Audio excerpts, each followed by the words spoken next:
Did my training at Walter Reed Army Medical Center and in San Francisco, California.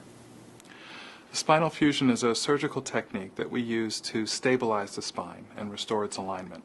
And it's used if the spine is unstable for any reason.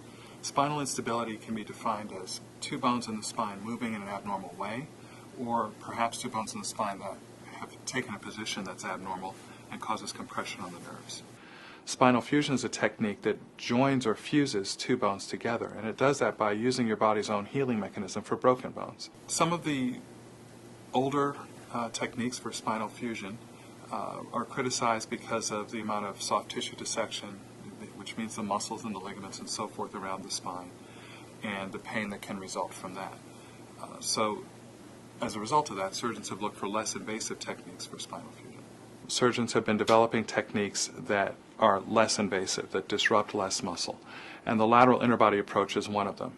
There was a standard, and still is a standard open approach from the side where we make a longer incision and go through the muscles. The lateral interbody approach is only 1 or 1.5 inches long and goes down to the spine through the side, getting to the front half of the spine but from a side direction, and places an implant or spacer there to lift the bones up, restore height, restore alignment, and bone graft or other material in the spacer to get the bones to heal and fuse together.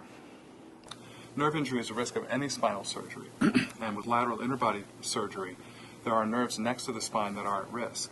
This technology, we use nerve monitoring during the surgery to tell how close we are to the nerves or if we're causing any nerve irritation, and it allows us to avoid injuring the nerves in most cases.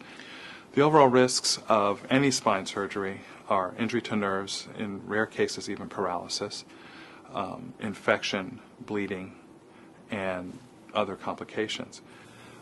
The risks of interbody fusion lateral approach include injury to anything that's near the spine, so major blood vessels and other structures. So it's a technique that should be used by an experienced surgeon who's experienced both with more open standard techniques and the unique anatomy and some experience with the lateral interbody technique.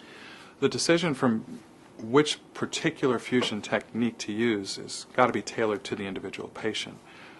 This technique is one tool and one way of doing the surgery, and for some patients is the best, but for other patients isn't the ideal solution. Also, what levels are we trying to do? Because the lateral interbody technique, because it must come above the pelvis, can't reach the lowest disc in the spine, and in some patients can't reach the second lowest disc. I would say about 1 out of 4 patients we can't reach the second lowest, but in all others above that it works very well. This technique can be used in patients with more complicated problems as well as just simple problems or simpler problems of just pain. I have one particular patient who has scoliosis who has had previous surgery done from the back that has not healed and needs to get a solid fusion.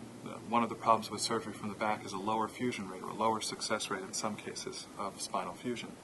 So in her case, we're using the interbody technique basically to reinforce her previous surgery, stabilize it and get it to heal with a much higher anticipated success rate than you might otherwise have.